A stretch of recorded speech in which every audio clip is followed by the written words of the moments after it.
So we'll be starting with deflection of beams today. Mm.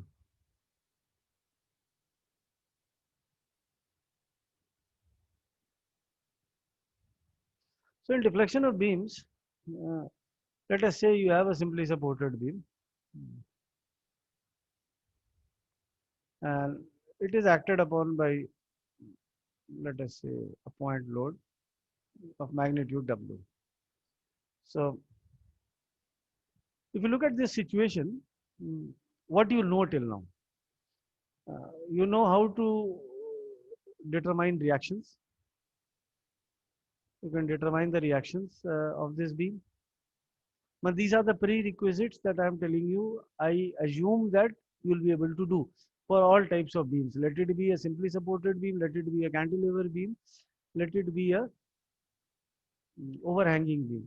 You also need to understand the difference between statically determinate beams, statically indeterminate beams, and you know how to draw the shear force and bending moment diagram of all these beams. So the first one is determine the reactions.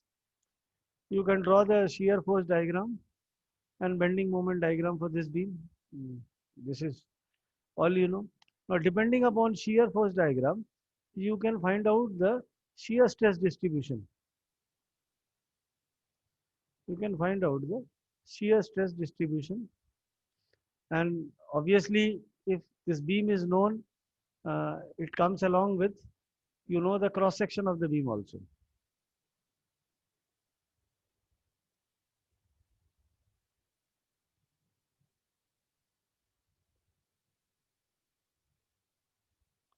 So you know the cross section of the beam, so you can find out the shear stress distributions. Once you know the bending moment, you can find out Bm max. Once this is known, you have M by I is equal to sigma by Y. You can find out this component, maximum bending stress.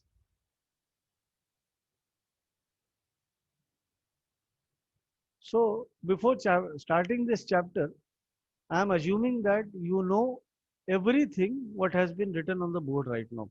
Because if cross section is known, that automatically means that the cross sectional area you can calculate. You can calculate Ixx and Iyy, and you understand what is Y, what is Y max. So this, all these parameters are well defined to you before we start with deflection of beams. Okay, so this is the prerequisite for the topic deflection of beams. So now I'll be rubbing this. Probably this is everything that you know. So coming to the chapter, if we come to the chapter, uh, if you look here, you have a beam,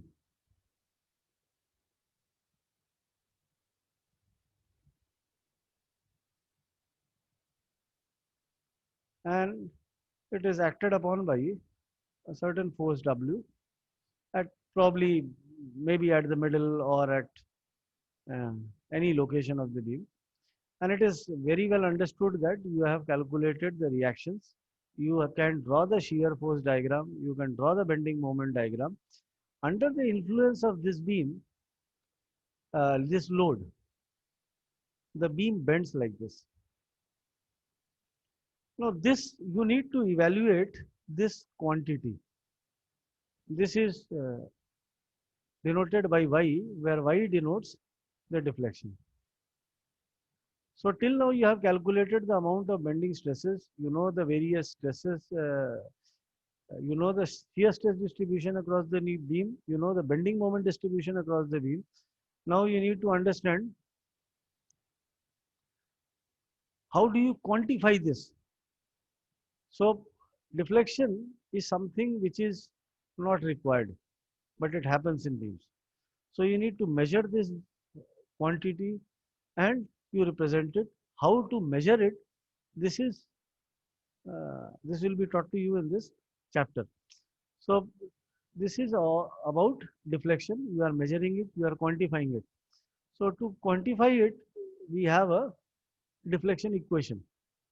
So now come to the deflection equation.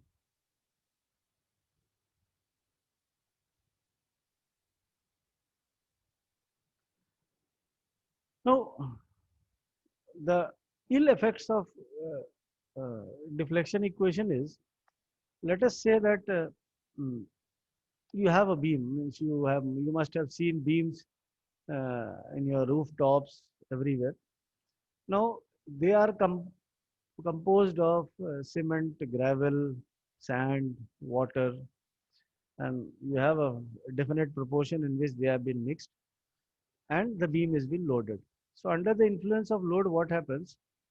The iron component, which is equally good in compression and tension, it will deflect by a certain amount. Now, the things or the components associated to it are actually cement, sand, which are the binding forces. And these binding forces, what they do is, under the influence of this load, they are not supposed to deflect by that amount, or they are not supposed to handle that much amount of deflection. The reason is they are good in only one aspect, and that is compression.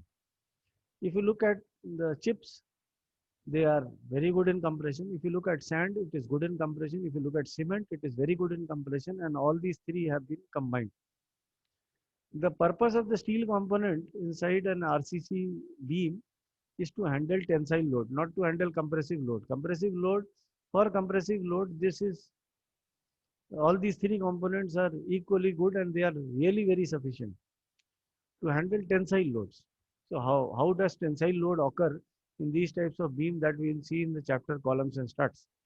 But right now you need to understand that you are applying a load, the steel rod or the iron members, they will deflect by a certain amount, and this deflection will cause cracks because they need spaces to occupy this distance.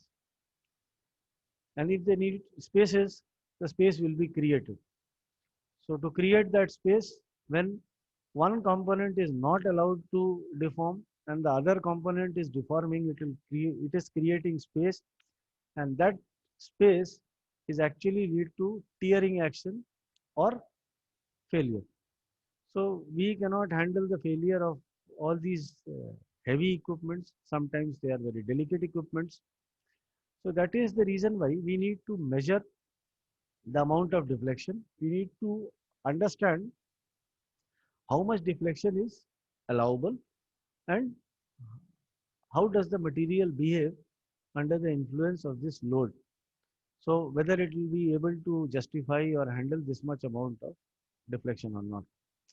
So to start with the deflection, let us say that we are taking a small part of the beam. Let us say we have taken a small curved section of the beam. So if you represent it like this,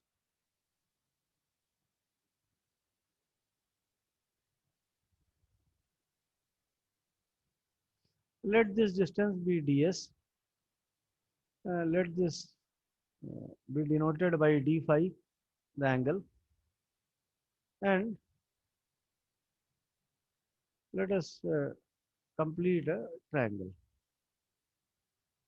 So this is dy, and this is dx, and this is r. So we have taken a small curved portion of the beam which is loaded under the influence of a load, and that curved portion, the length of the curved portion is denoted by ds. So if you see this, uh, r d phi is equal to ds. So r becomes equal to ds by d phi. So or you can write 1 by r is equal to d phi by ds. Now as ds is very small,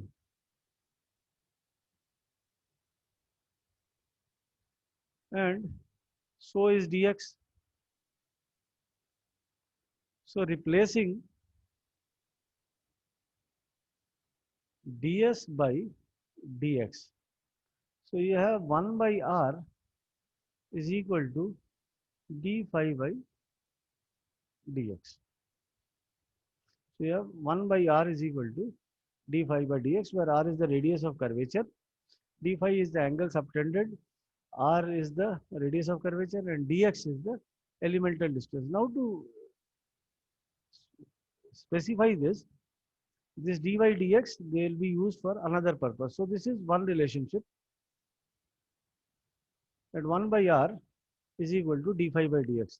So if you have understood till here, okay, you can copy it down, and the other part of the deflection equation uh, that we'll see.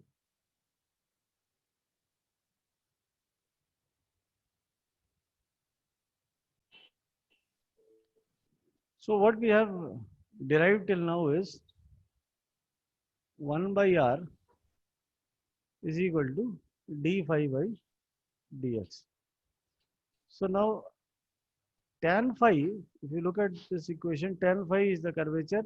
So tan phi is equal to dy by dx. Now as phi is very small, then tan phi can be replaced by phi. So you have phi is equal to d phi dy by dx, differentiating both sides.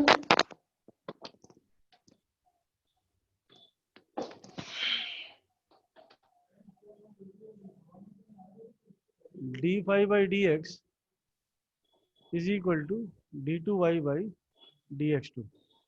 Now this, as d phi by dx is equal to 1 by r. Now if you look at the bending equation, m by I is equal to E by r. So or you can write down 1 by r is equal to m by EI. So now 1 by r is equal to m by EI. Now 1 by r is equal to m by EI. M by EI becomes equal to d2y by dx2.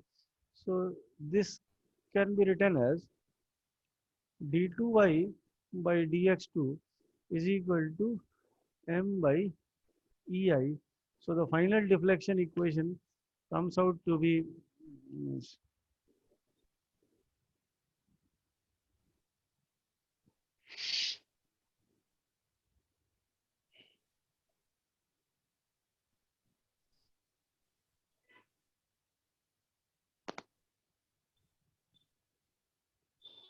the final deflection equation is EI d2y by dx2 is equal to m.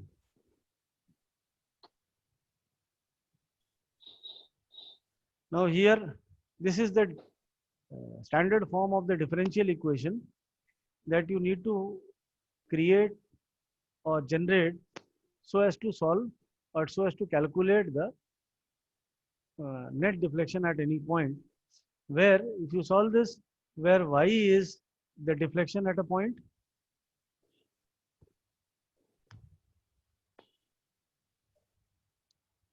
m is moment. Now this is not maximum bending moment, this is moment. And obviously E and I both, you know, E is Young's modulus, I is Ixx, but the term E into I is called as flexural rigidity. So it is most of the times it happens that it is given as the flexural rigidity of the material is 1200. Okay? So here you need to understand what will be the unit of flexural rigidity. It will be Newton meter square, because E is Newton per mm square or Newton per meter square, and I is meter to the power 4. So if you multiply both of them, it is Newton meter square. So the unit of flexural rigidity is Newton meter square, and the term E into I is called as flexural rigidity. So this is your deflection equation along with all its symbol. Where and here you need to also understand what is x. X is distance.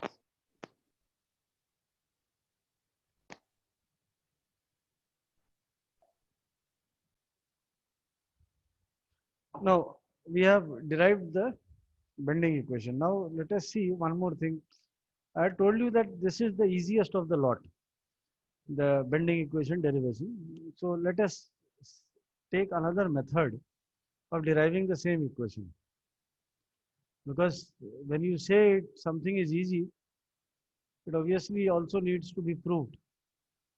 So again, this is d5, this is r, this is ds, and this is dy, and this is dx. So you can say that r is equal to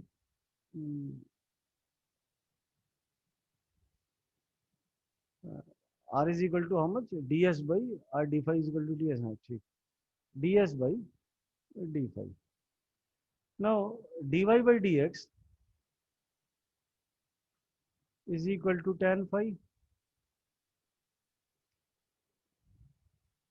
Now dy by ds is equal to sin phi. Sorry.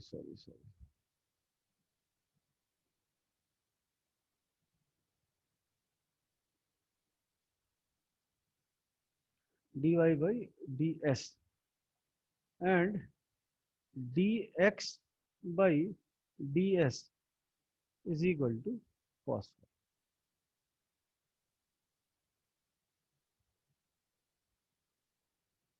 Okay, so now r is equal to ds by d phi. So r can be written as ds by dx divided by d phi by dx. So this is equal to sec phi, and d phi by dx,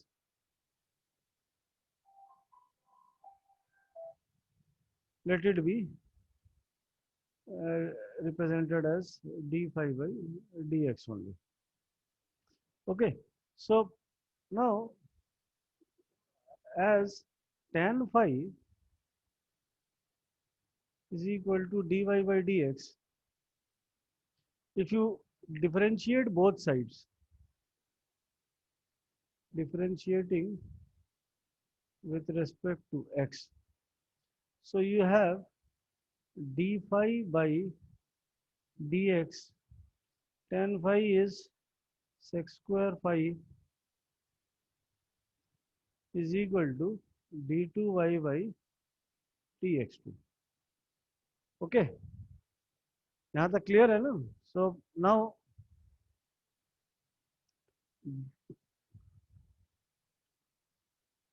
d phi by dx, d phi by dx यहाँ पे है ही आपके पास, ठीक है? So d phi by dx can be written as d2y by dx2 divided by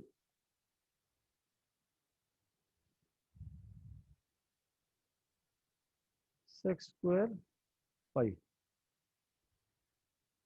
Now r is equal to sec phi divided by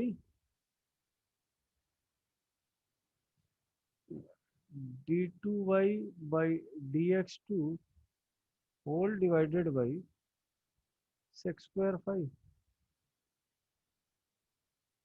ठीक है, ये d five by d x की जगह आर ले आए और फिर we are using it.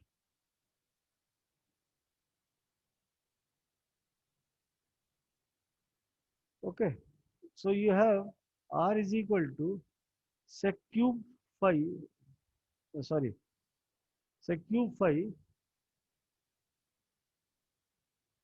divided by d2y by dx2.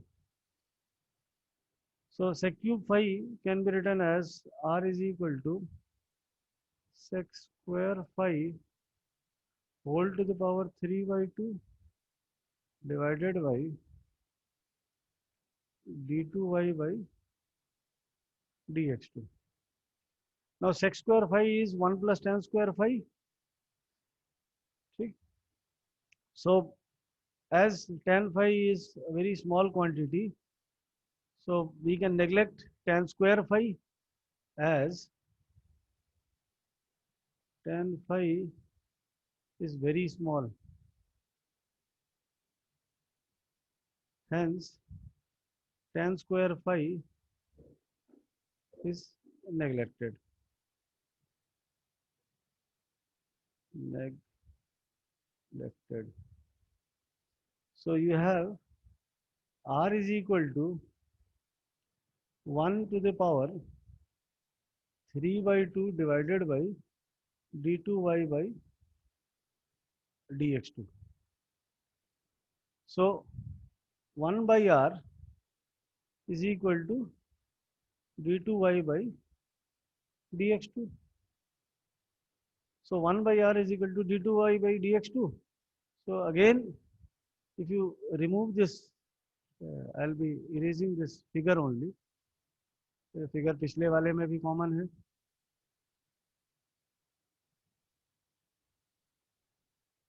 So let us come back from here to here.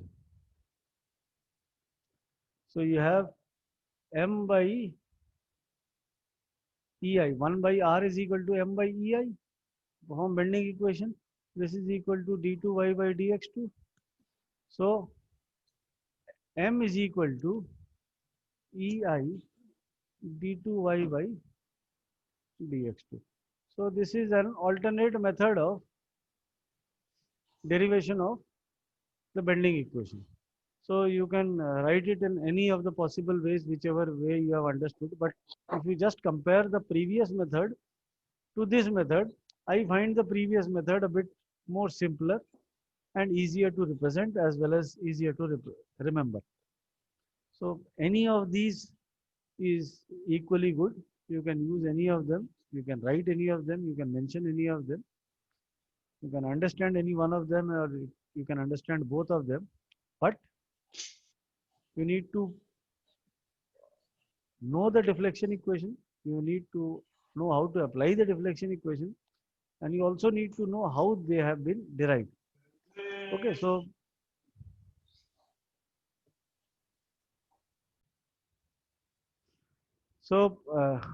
we are done with the deflection equation. So if you look at this equation, it is ei d2y by dx2 is equal to m. And where ei is the fractional rigidity, d2y by dx2 is your form of a differential equation, m is the moment, and you need to form this moment equation so that it can be solved. So this is called as this is one way of saying it is the deflection equation, but people also say it as the relation between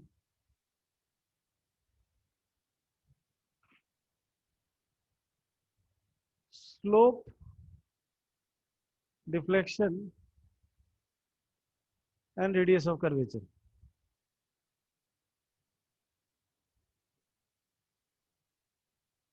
Okay, so it is sometimes said as deflection equation. It is quite possible that in your examination there will be a question that determine or derive the relationship between slope, deflection and radius of curvature. If you look at this equation, you can always say that sir, r to dikh hi nahi raha. So if there is no r, then how is the relationship? Actually d2y by dx2 is equal to m by er, and m by er is equal to 1 by r. So r is actually there. So this is also said as relation between slope, deflection and the radius of curvature. Now there are if you talk about methods, there are three methods. One is a double integration method.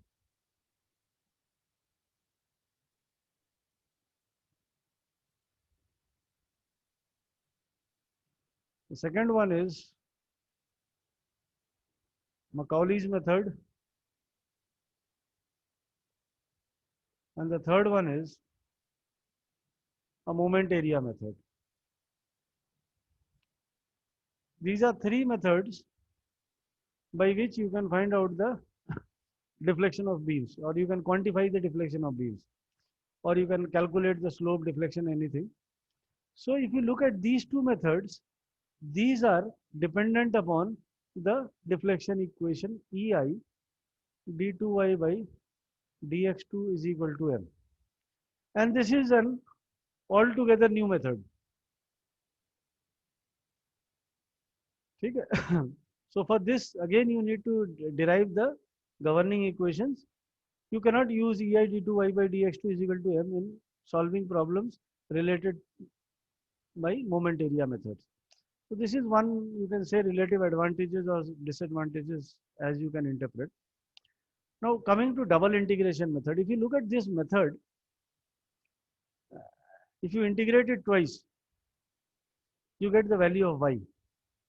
So if you form the equation, integrate it twice, then you get the value of y, because the sole purpose of this uh, chapter is to quantify the value of y or deflection. Macaulay's method involves certain changes. Now changes means in double integration method, uh, the problem with double integration and moment area methods is they are applicable for single loads only. So if you have two loads or two different types of load acting on a beam, it won't be solved, or it cannot be solved using double integration method or moment area method. It is not exactly that. When we learn about moment area method, you'll understand that why it is not possible to use. Over a period of time, it will be a careful analysis that will be done by you. You will understand what are the problems, inherent problems that are present in one method and which is not. So what I'll be doing is, I'll be starting with Macaulay's method. Double integration method and moment area methods are a part. Obviously, double integration method and Macaulay's method, there is no difference. There is only a difference of understanding. If you exactly apply double integration method, or if you only want to apply double integration method without implementing any of the Macaulay's changes, then it becomes a purely double integration method problem. But the disadvantage lies that the load has to be single in nature. Load has to be single means if there is a point load, there has to be only point loads.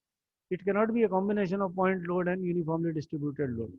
So with all these relative disadvantages of double integration method, Macaulay's method is one method in which you can solve problem of any type. Whatever may be the type of loading, whatever may be the type of beam, you can solve using Macaulay's method. And with certain changes in the Macaulay's method, the problem can be shifted from Macaulay's method to double integration. So basically both these methods are same, only with a difference of understanding. So if you want to, let us start with a very small problem related to Macaulay's method. So there are certain things, certain guidelines that you need to seriously understand while solving problems in Macaulay's method. So I'll be rubbing this, and so coming to Macaulay's method. So let us say that you have a simply supported beam. So there are three types of beams, obviously, simply which are statically determinate. So simply supported beams, cantilever beams, and overhanging beams. As we had done in shear force and bending moment chapter, we'll be starting with simply supported beams, all types, all criteria. Then we'll be going to overhanging beams, and then we'll be coming to cantilever beams. Cantilever beams is the easiest of the lot. So probably once you have understood all these two methods, the third one will be very easier for you to understand. So let us say that you have a load of W acting here exactly at a distance L by 2. And you need to find out the deflection. So to find out the deflection, the first step is determine reactions.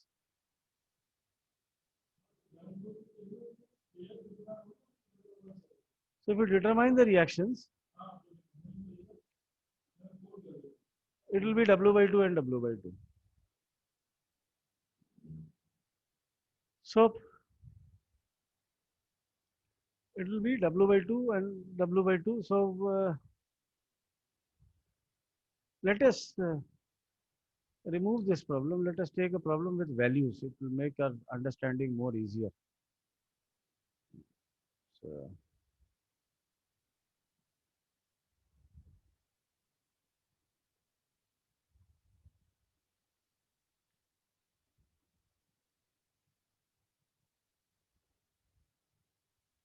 let us say this is of 100 Newton and this is 3 meters and this is 3 meters.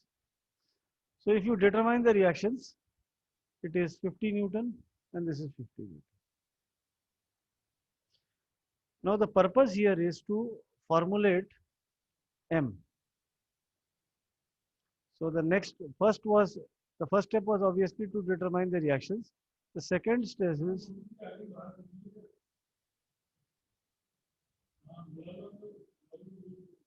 formulate the equation. Now equation means the general equation for M. So for M, what you are doing is, let us take a section located at a distance x from A. Okay. So let us take a section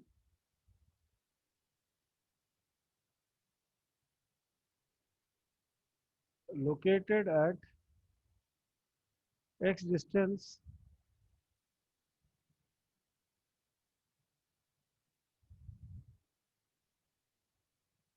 from A.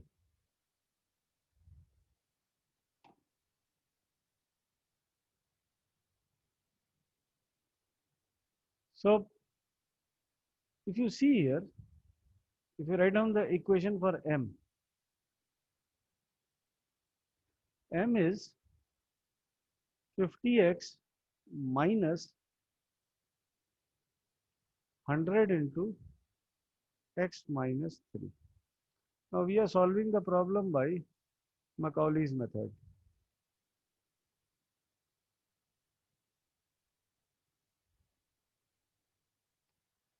Okay. Now why? Let us only discuss why this equation. Now you have to find out the BM. So to find out the BM, what you are doing is, let us draw the bending moment diagram with respect to this equation. So put x is equal to 0. If you put x is equal to 0, the bending moment is 0. So if you at x is equal to 0, BM is 0. Not x is equal to 1. At x is equal to 1, what will be the BM? From your previous knowledge, the BM should be 50. 50 into 1, this comes out to be 50. But if you put it in this equation, it won't come out. The reason is, in Macaulay's method, what we are doing is, we'll be placing two bars. These bars are called as separators.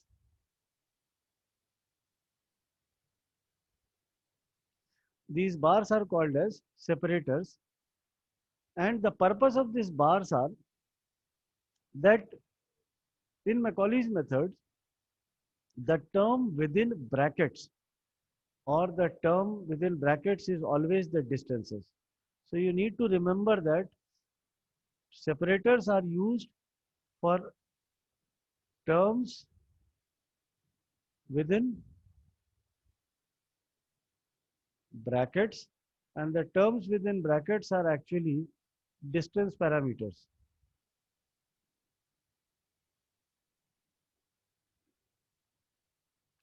The terms within brackets are actually distance parameters. If you look, so you have to place a bar here, you have to also place a bar here.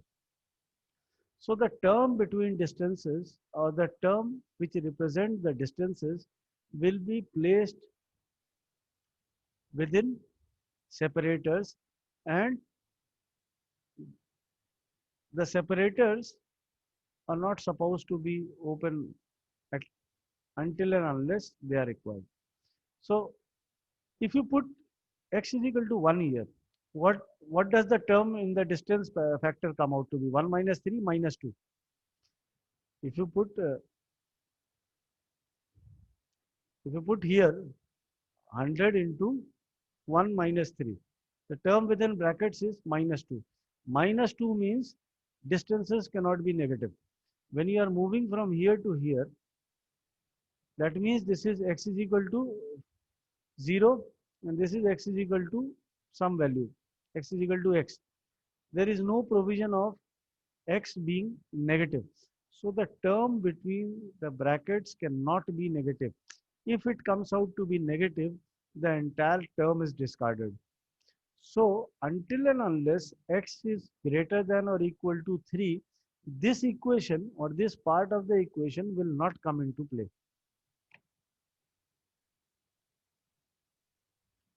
Until and unless x is equal to or greater than 3, this part will not come into play.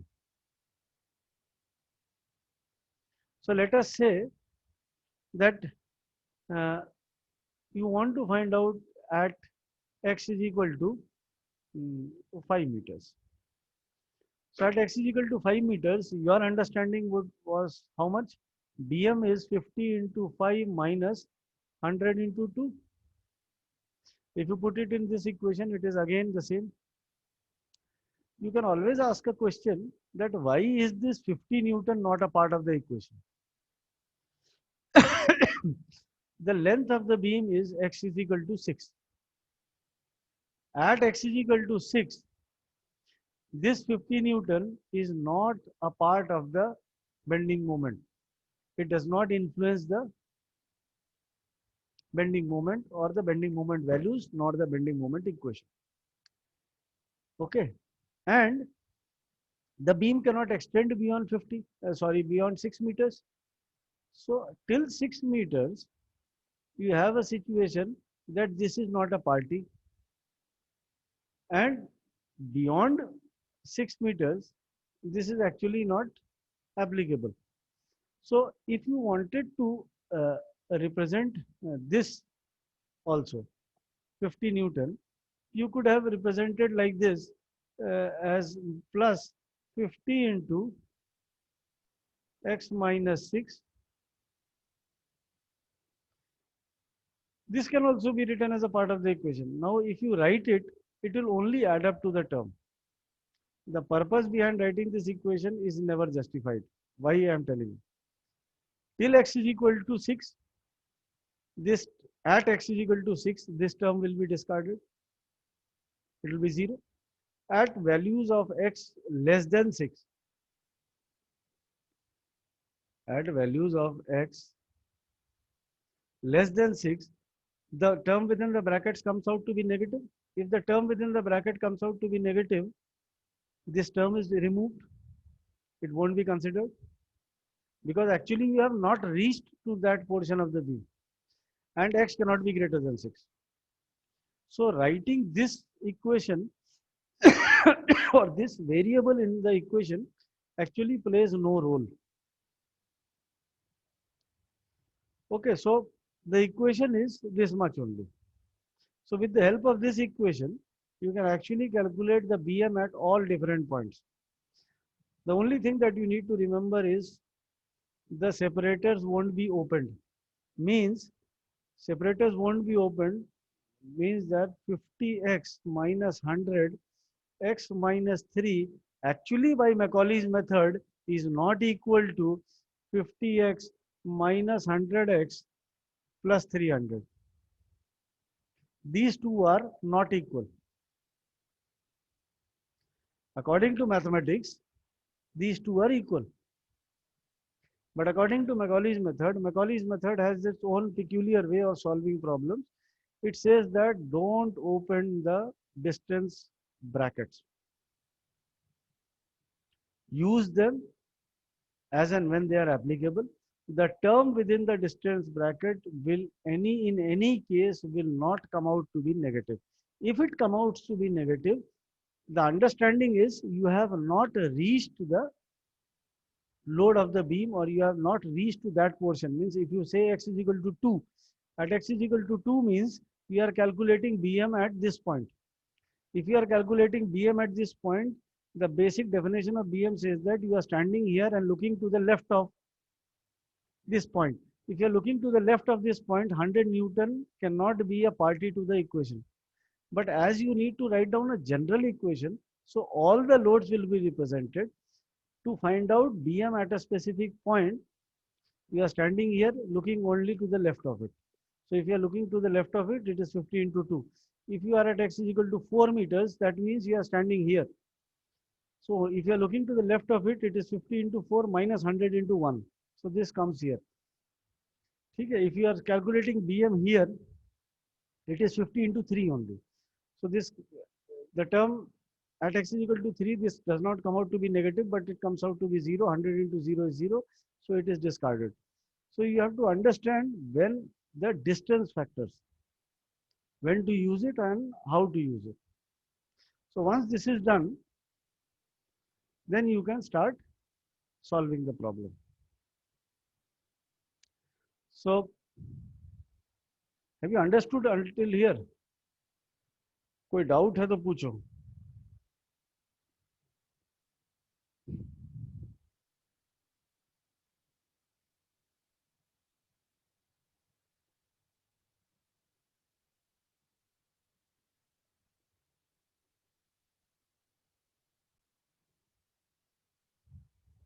So coming back to the problem. So again what you have is, let us redraw the beam.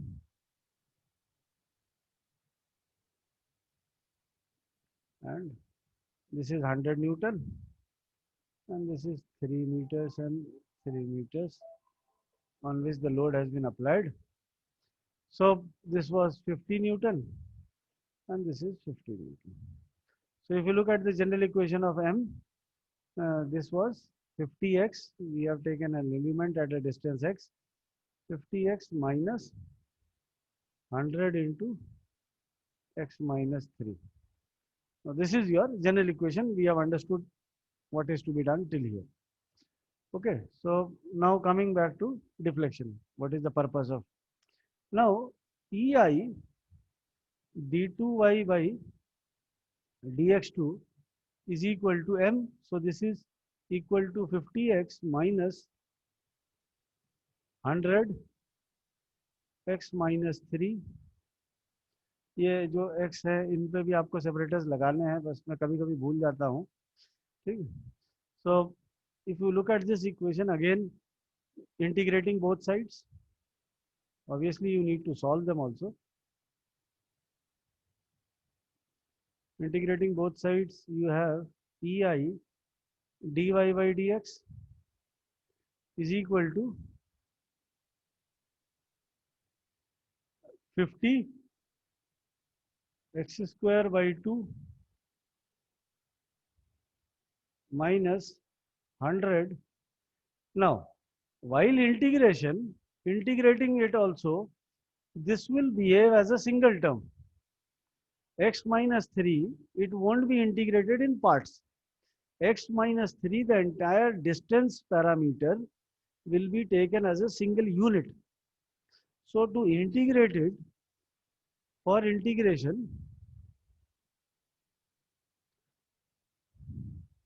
this is also you need to remember, for integration, distance parameter is a single unit. So the integration of x minus 3, ठीक है, won't be माने x square by 2 minus 3x.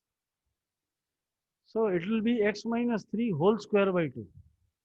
The brackets will not open until and unless they are required. Where they are required, that position is also fixed. Plus C1, constant of integration, C1, because this is an indefinite integral. Okay. So again integrating it, you have, if you integrate it again,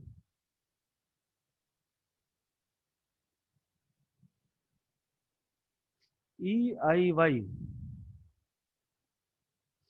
is equal to 50 x cube by 6 minus 100 x minus 3 whole cube by 6 plus C1x plus C2.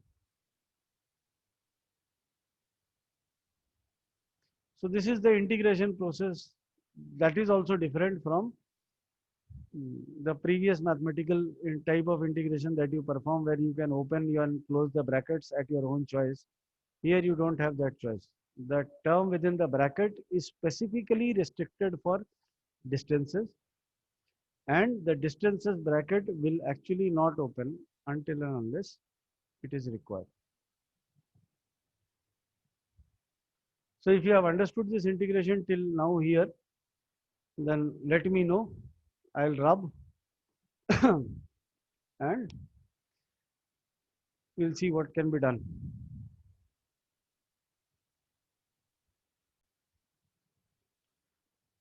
Coming back to the problem, these are two situations. Now there are boundary conditions.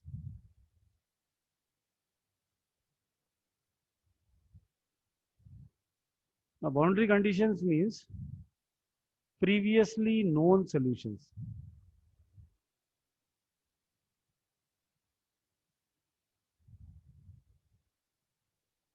The definition of boundary conditions is previously known solutions. If you look at the beam diagram is already available with you.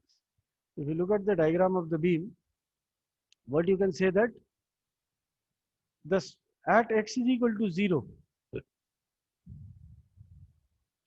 at x is equal to 0, dy by dx is 0.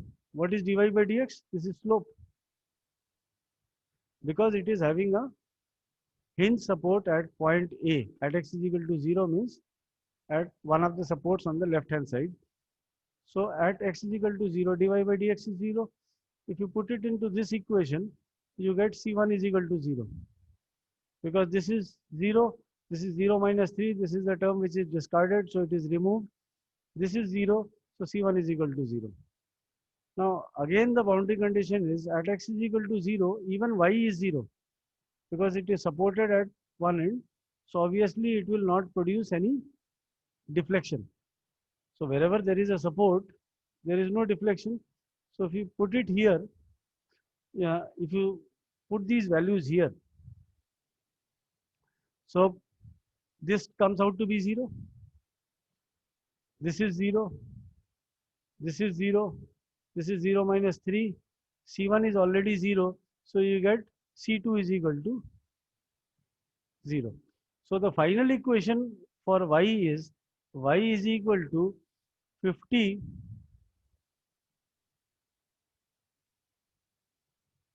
x cube by 6 minus 100 x minus 3 whole cube by 6, this entire term multiplied by 1 by EI. So this gives you the value of y, or this will give you deflection at various points. So let us say that you want to find out deflection at x is equal to 1. So if you want to find out x is equal to 1 meters, put at x is equal to 1 meters here. If you have put x is equal to 1 meters, this term is used. this term won't be used because the term within the bracket comes out to be negative. So you remove this term. So y at x is equal to 1 is 50 into 1 cube by 6 divided by EI. Y at x is equal to 2 is 50 into 2 cube by 6 into 1 by EI. This term will be used only when x is equal to or greater than 3, but obviously it has to be less than 6. So this is one very small problem that we have taken up today.